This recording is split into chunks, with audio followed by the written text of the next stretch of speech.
今日咧就講一講一個被稱為超級食物嘅食物藜麥。點解佢被稱為超級食物呢？究竟佢有咩好處？亦都有啲咩禁忌？乜嘢人食得，乜嘢人唔食得呢？市面上咧通常有3種顏色嘅藜麥，係白色、紅色同黑色。佢哋嘅口感同埋營養咧都有些少唔同嘅。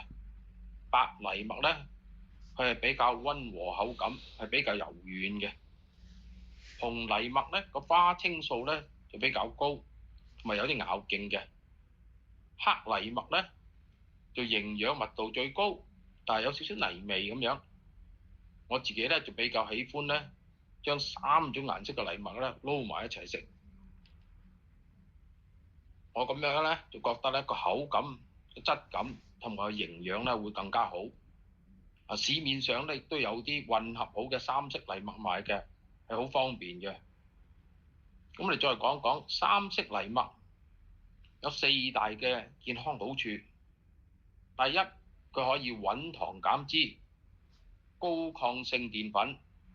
藜麥屬於低升糖主食，佢含有豐富嘅膳食纖維。如果雪藏咗之後咧，就更加會產生抗性澱粉，能夠延長飽腹感同埋平穩血糖。第二，佢係高蛋白質嘅，可以修復肌肉。含有9種人體無法自行合成嘅必需氨基酸，係素食者同埋健身人士補充優質蛋白質嘅絕佳來源。第三，佢係高效抗氧，保護心血管。紅黑藜麥嘅皮富有花青素好同埋類黃酮，抗氧化能力咧係好高嘅，可以幫助身體對抗慢性發炎。第四，佢嘅礦物質係非常之豐富嘅，佢冇麩質，含有豐富嘅鐵、鎂、鋅同埋維他命 B 群，而且佢完全唔含麩質，對小麥過敏或者腸胃敏感者咧係非常之友善嘅。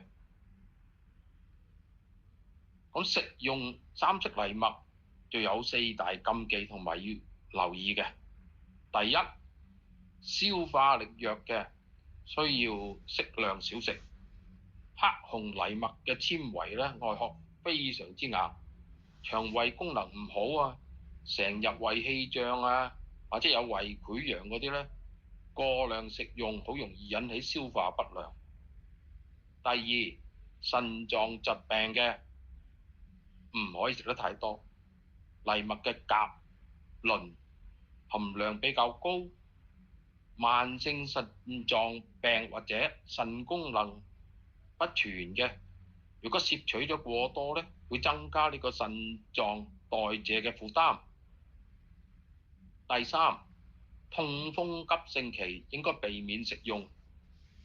藜麥含有中等濃度嘅普林嘌呤或者係成分，痛風症發作或者高尿酸血症患者咧，需要嚴格控制攝取量。第四，未徹底清洗咧，好易傷胃，並且咧好苦澀嘅。藜麥表面上有啲天然防蟲嘅皂素，如果冇反覆搓洗乾淨咧，會引起刺激腸胃嘅黏膜，甚至引起輕微嘅輻射嘅。好啦，咁嘅好處同唔好處就講咗啦。今次我哋係留翻下一集先至講下點樣煮藜麥。多謝大家收睇。好啦，歡迎大家訂閱、按讚同埋分享。